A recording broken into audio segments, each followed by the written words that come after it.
Hank McCallister had never imagined a day would come when he'd trade wide-open fields for concrete canyons. For decades, the humble farmer from Hickory Springs led a life measured by the rise and fall of the sun and the simple, honest rhythm of the land. Every morning, Hank's alarm clock was nature itself, a pleasant chorus of birds, and on occasion, the occasional clamor of a mischievous rooster. His days were spent tending to the crops, mending fences, and sharing a knowing nod with the neighbors over a cup of strong black coffee.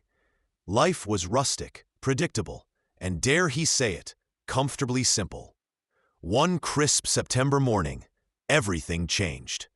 In a haze of bureaucratic letters and stern-faced officials, Hank learned that the venerable farmland he'd inherited was being repurposed for a new urban development called Metro Greens. The old family homestead, nurtured by sweat and years of care, was suddenly declared excess land for a future where glass and steel towers would stretch toward the sky.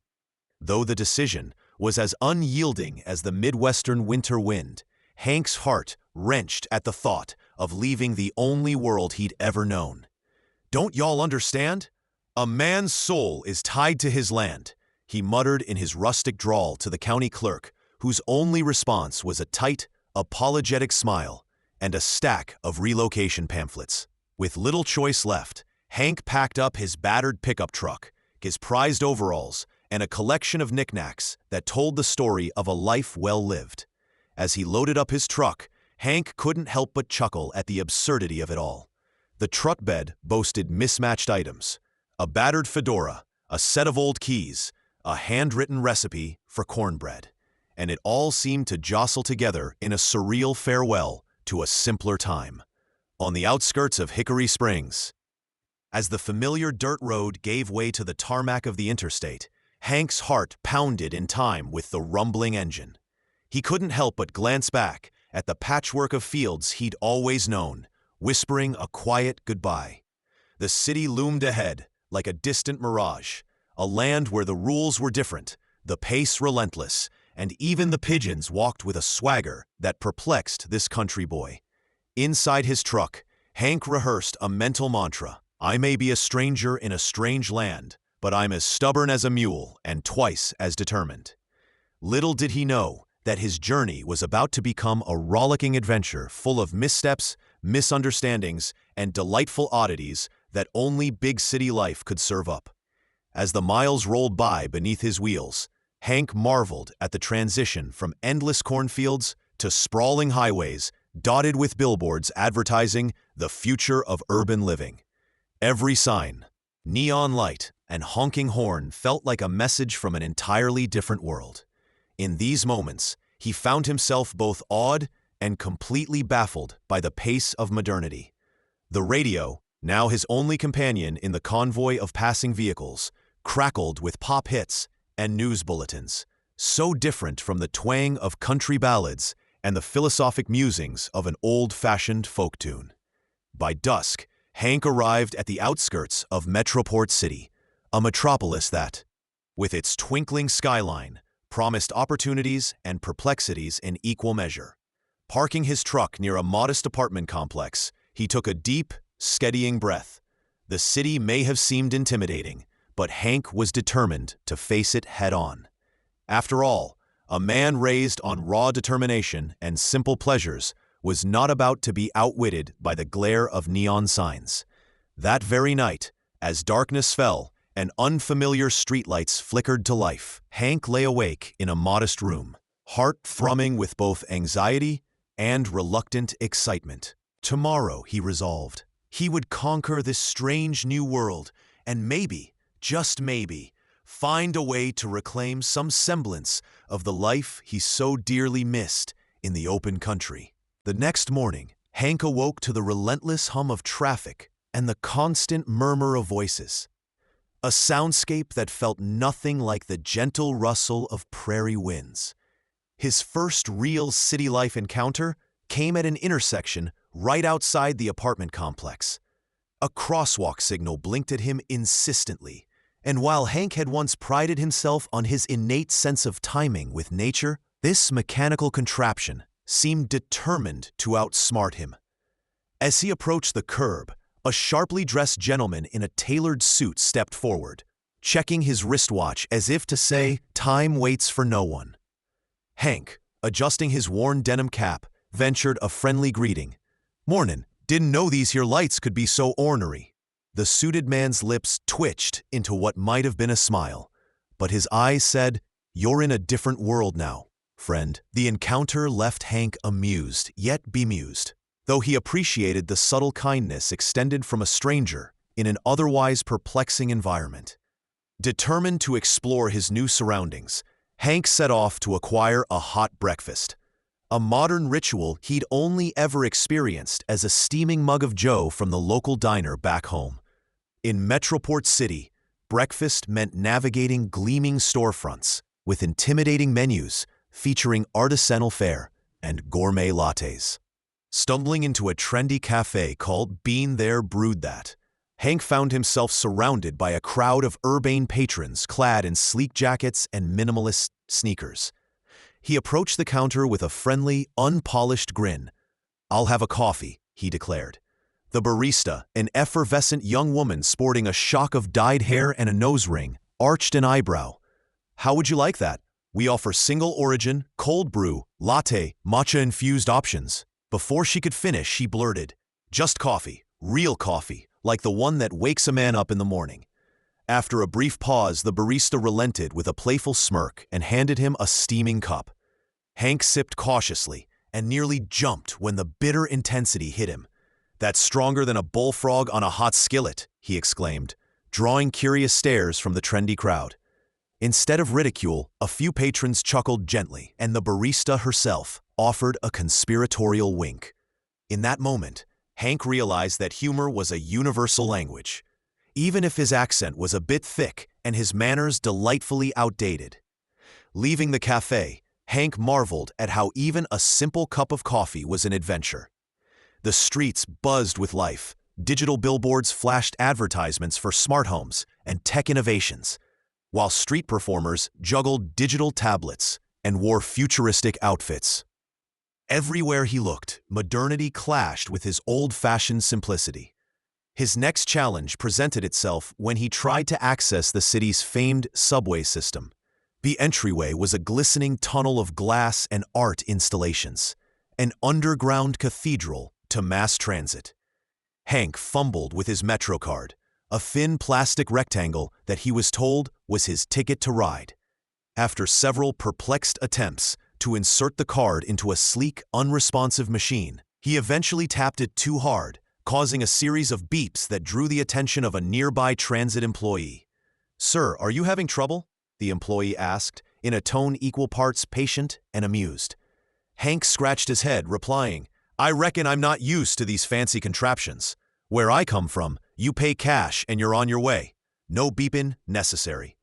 With a gentle chuckle, the employee guided him through the process step by step, explaining the intricate workings of the system, while Hank listened intently, nodding as if deciphering ancient scripts. Finally, with the MetroCard activated and validated, Hank was admitted to the subterranean realm, and with it, a cascade of comedic observations about the strange etiquette of city travel. The subway was a veritable microcosm of the city's eccentricities.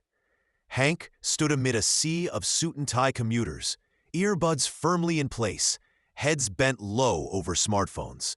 He couldn't help but remark to himself, "Back home, folks nod and smile on a bus, not bury their heads like they're in a snowdrift." His musing was interrupted by a flamboyant street performer clad in neon spandex who broke into an impromptu interpretive dance. Hank's eyes widened at the sight as he whispered, "Well, I'll be. Guess art sure takes many forms in this town." As the train rattled onward, he made mental notes on every detail that set city life distinctly apart from the calm, predictable rhythms of the country. By mid-morning, Hank had amassed a mental checklist of urban oddities, a relentless parade of gadgets, behaviors, and unwritten social rules. Yet, in spite of all the confusion and occasional mishaps, he couldn't help but feel a spark of exhilaration. Every misstep was a lesson in a language he was only beginning to understand, a language that, despite its differences, resonated with the same core values of warmth, wit, and humanity. Still buoyed by his morning escapades, Hank decided it was time to tackle lunch. Another opportunity to test his mettle against the dazzling absurdities of city life. His destination was Urban Fare, a hip restaurant known for its fusion of traditional cuisine with a modern twist. The concept was intriguing. After all, a country boy like Hank had a curious palate forged on hearty stews and freshly baked bread. But nothing could have prepared him for the convoluted menu combining deconstructed classics with ingredients he could scarcely pronounce. Perusing the menu, Hank's eyes skimmed over descriptions like heritage grain quinoa risotto and solar-infused tomato coulis. Finally, he pointed at an illustration of what looked like a humble grilled cheese sandwich, albeit dressed up with a dash of microgreens and a drizzle of truffle oil. "I'll have this grilled cheese, please," he said, his voice carrying the certainty of someone who'd grown up with simple tastes. The waiter, a lanky fellow in a crisp white apron, quipped, "You mean our artisanal, handcrafted version with a side of heirloom tomato confit?" Hank blinked. "I suppose so," he replied, a little hesitant but determined to do his part in this new world. The waiter retreated, leaving Hank to wonder if he'd just unknowingly stepped into an episode of a gourmet cooking show. When the meal arrived, it was nothing like the greasy, satisfying fare of his youth. Instead, it looked like art plated on a minimalist dish. Hank took one bite, and his face scrunched up in both confusion and reluctant delight. "Well, this sure is different," he remarked aloud, savoring the symphony of flavors as if they were notes in a country ballad. A nearby patron, seated at the bar, muttered, "It's all about the experience, man." Hank couldn't help but chuckle. "Experience, huh? Back home, the only experience I needed was a warm kitchen and a friendly smile," he mused.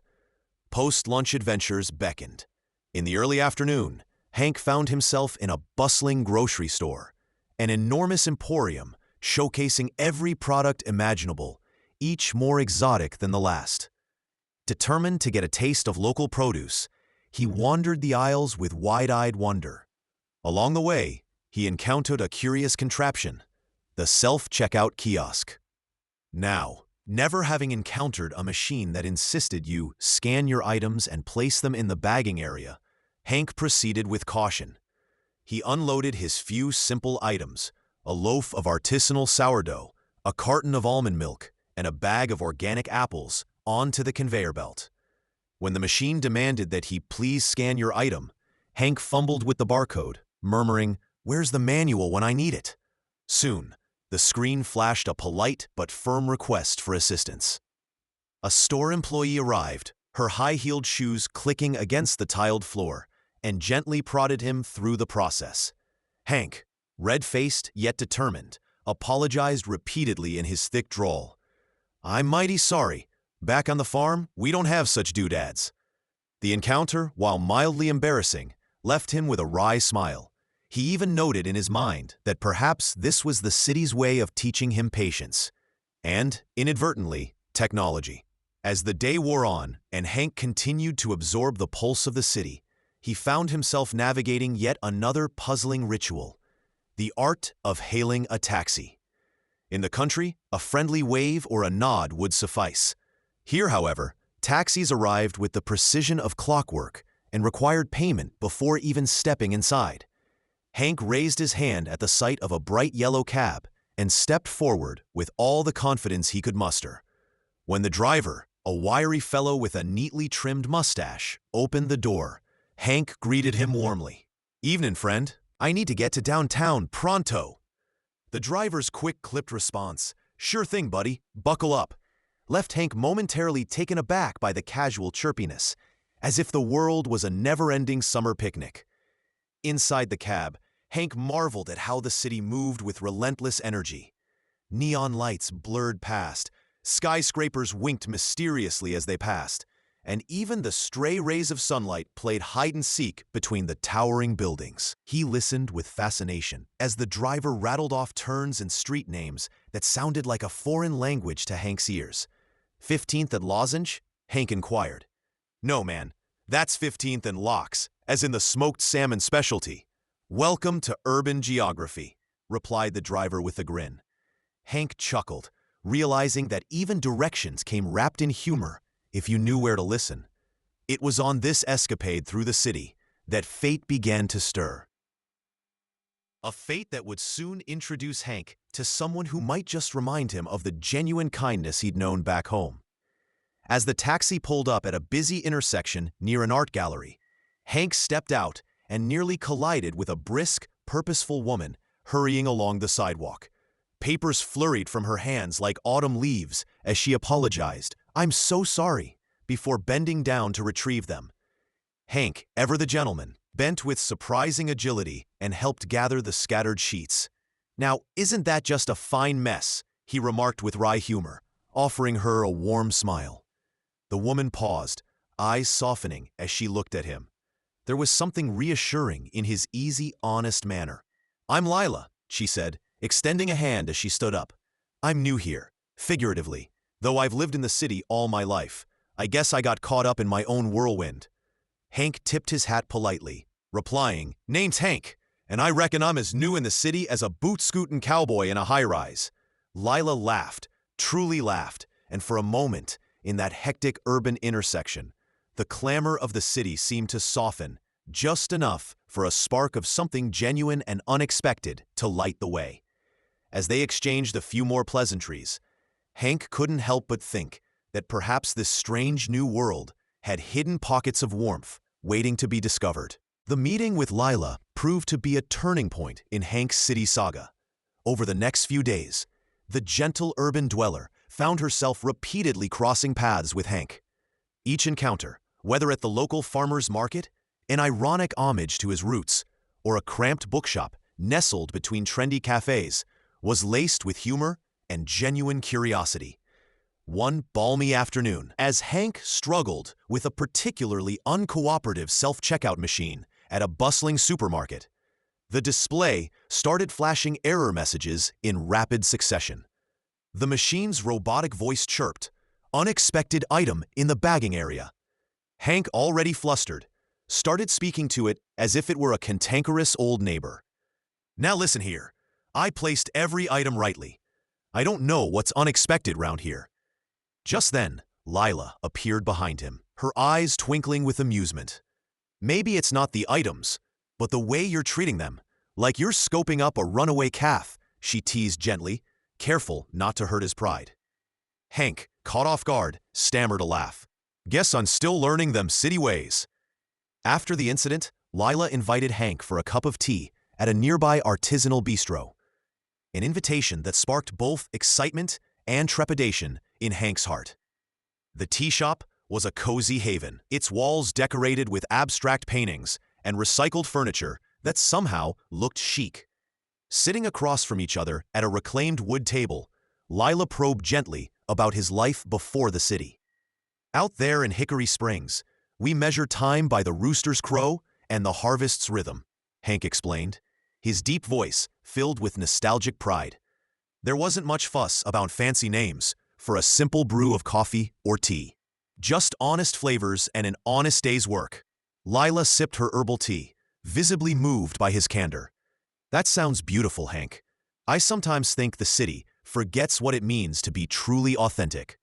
You bring a sense of real life into a place that can often seem overly polished and, well, a bit cold." Their conversation wandered from the practicalities of daily life to the whimsical misinterpretations of urban customs.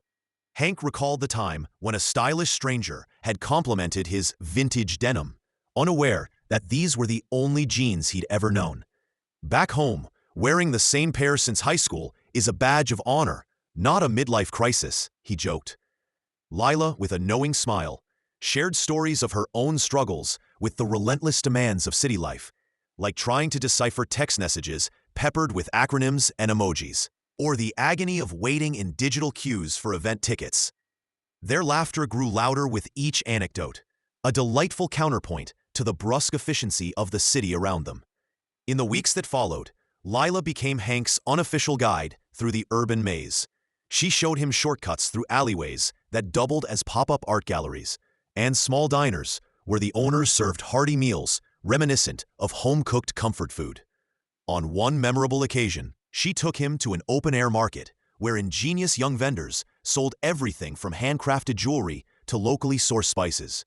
Hank marveled at the variety, exclaiming, "I've never seen so many colors or heard so many different names for the same dirt." Lila's laughter was infectious, and soon Hank found himself gliding through the market with a confidence he hadn't known he possessed. Their journey was punctuated by a series of comical encounters. Once, while navigating a busy pedestrian crossing, Hank inadvertently became the center of attention when a group of teenagers began snapping photos of him. His rugged features and earnest expression were wildly out of sync with the urban chic around him. "Hey now," he called playfully. "I'm not a poster child for some retro ad campaign. I'm just a fella trying to find his way." The teens roared with laughter, and one offered him a thumbs up. Hank's heart swelled with the warmth of human connection, even amid the hectic cadence of the city. As autumn's golden light filtered through towering buildings, the once disoriented countryman was slowly becoming a part of this urban tapestry. Lila's steady, gentle guidance helped him decode the unwritten rules of the city. Whether it was proper etiquette on public transportation or the proper method of ordering a simple cup of tea without inadvertently triggering a mini crisis at the self-checkout kiosk. With every step, every humorous misadventure, Hank felt a little less like an outsider and a little more like he belonged. Yet, despite these small victories, Hank's inner monologue often returned to quieter reflections. He missed the vast, silent fields and the comforting hum of nature. In moments of rare solitude, he would stand on his apartment's fire escape and gaze at the city's star-pocked skies, remembering nights in Hickory Springs spent under a dome of glittering constellations. Even so, he found solace in the knowledge that his heart, a sturdy, honest thing homed in the countryside, could adapt, learn, and grow in environments that at first seemed entirely alien.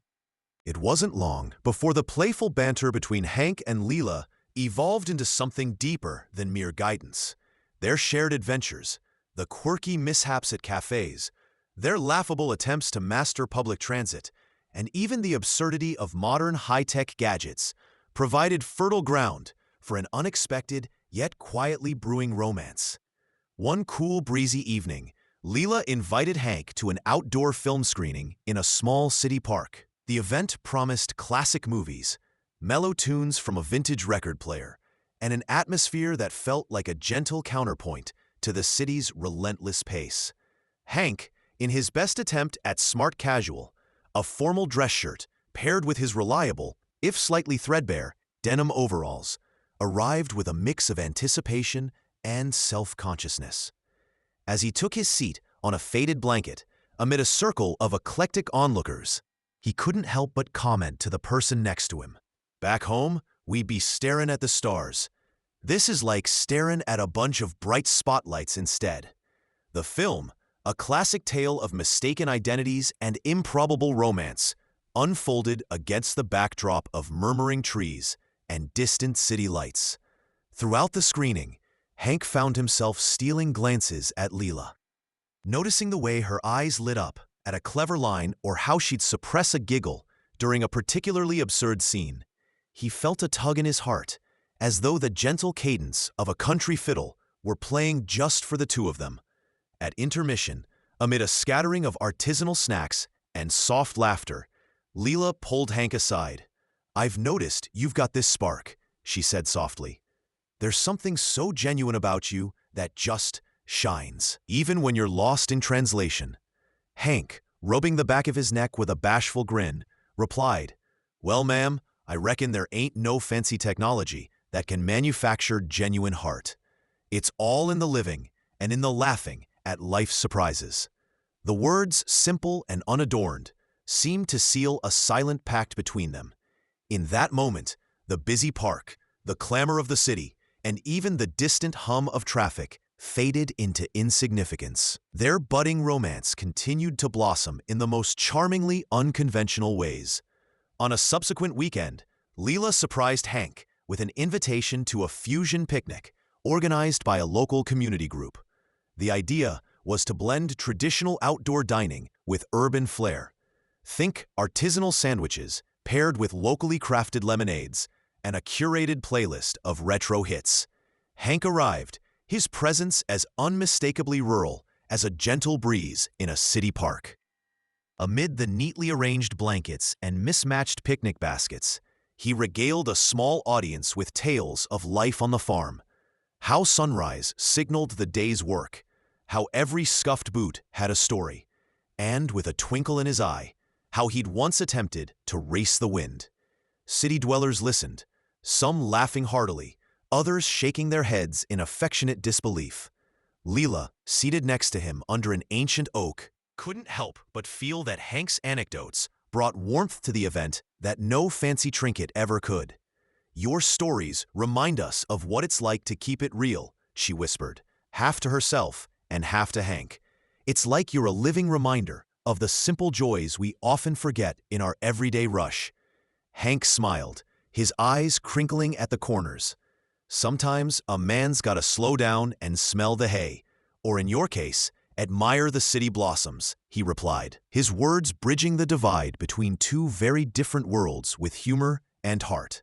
As their relationship deepened, Hank began to introduce Leela to his simple yet lovingly rustic habits.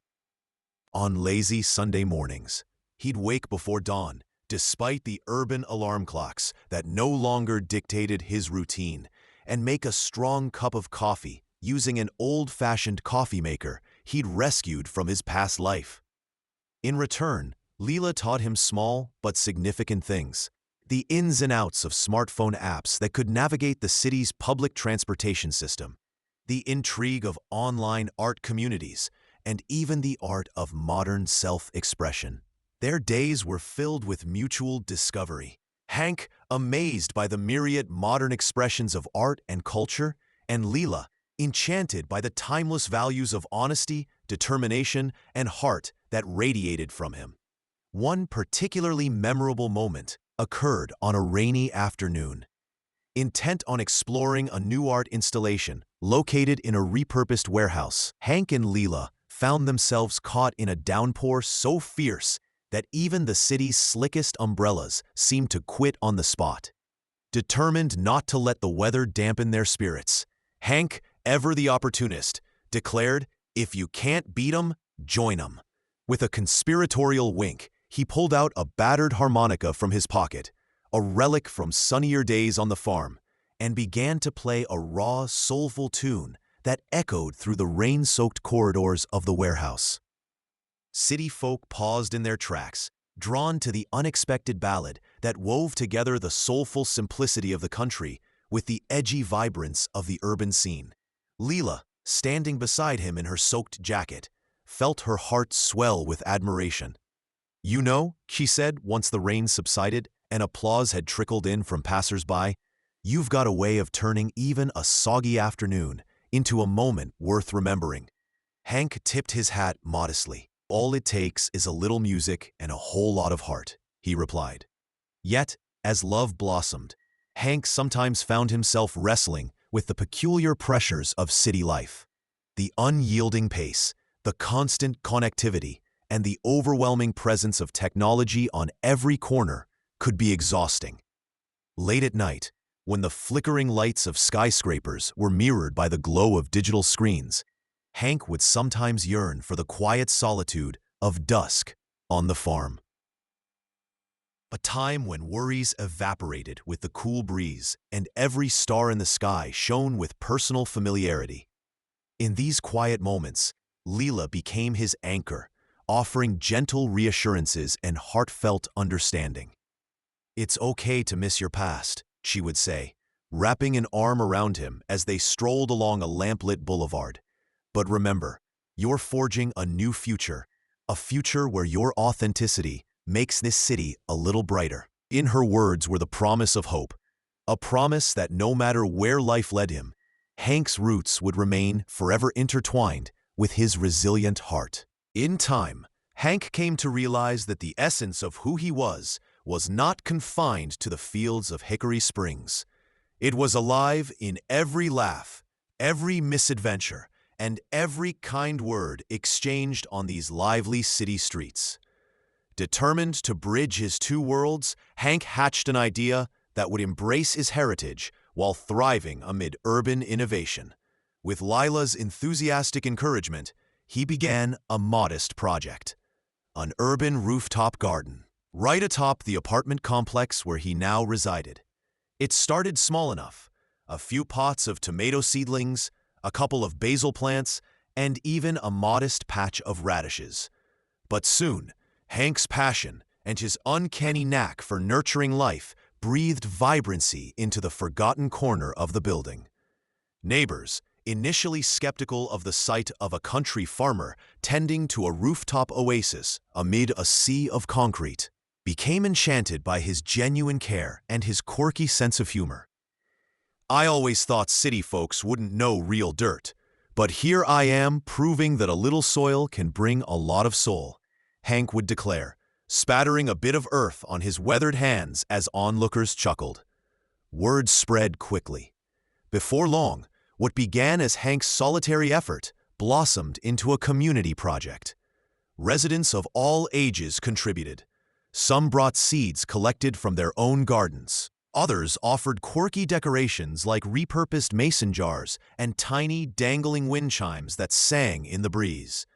Even the building's management, initially reserved and businesslike, couldn't help but express their admiration when the rooftop transformed into a sanctuary of green amid the urban sprawl. During one warm, sunlit afternoon, as Hank nurtured a particularly stubborn sprout and Lila arranged a bouquet of freshly plucked wildflowers from a local market, they paused to survey their handiwork. The rooftop garden was no longer just a patch of greenery. It had become a symbol of hope and unity in a city that often felt impersonal. "You know," Hank mused, wiping dirt from his calloused hands, "back in Hickory Springs, I never imagined a rooftop could feel this alive. It's like bringing a piece of the countryside to the concrete jungle." Lila smiled, gently taking his hand. "And it's that same spirit, your spirit, that reminds us all that no matter how far we travel, the heart always finds a way to bloom." Their project soon attracted local media attention. A quirky segment on a popular morning show featured Hank as the urban farmer, with playful graphics and a soundtrack that merged gentle country twangs with electronic beats. Interviews ensued, and Hank found himself fielding questions about everything from organic practices to modern community building. With characteristic candor, he explained, "I'm just a simple man who loves the earth. Whether it's dirt on a farm or a little soil on a rooftop, it all feeds the same soul." The show's host, amused by his down-to-earth humor, remarked, "Hank, you've shown us that authenticity never goes out of style." And with that, Hank's gentle wisdom and humor resonated with an ever-widening urban audience. Life in the city, once a perplexing maze of endless gadgets and hasty greetings, was slowly being reshaped by Hank's steady influence. Neighbors who had once hurried past without a glance now stopped to chat about seeds, sunlight, and life's simplest pleasures.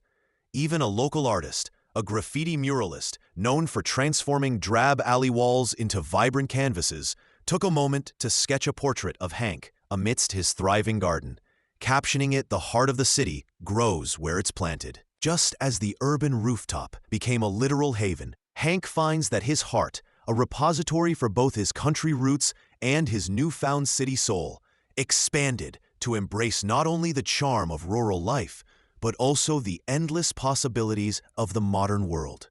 With Leela by his side, every challenge became an opportunity to learn, every misadventure a chance to laugh, and every new day a gift waiting to be unwrapped. Night after night, after tending to his garden and sharing hearty meals with his new community, Hank would step onto a small balcony overlooking the twinkling cityscape. In those quiet moments, he'd reflect on how far he'd come, from a solitary farmer with calloused hands and a simple dream, to a man whose unwavering authenticity had rekindled a sense of wonder in the most unexpected of places. And every time those memories surfaced, he'd smile, knowing that whether in a sprawling field of corn or atop a sun-dappled rooftop garden, his life was enriched by the values of hard work, heartfelt laughter, and genuine human connection. With his resilient heart,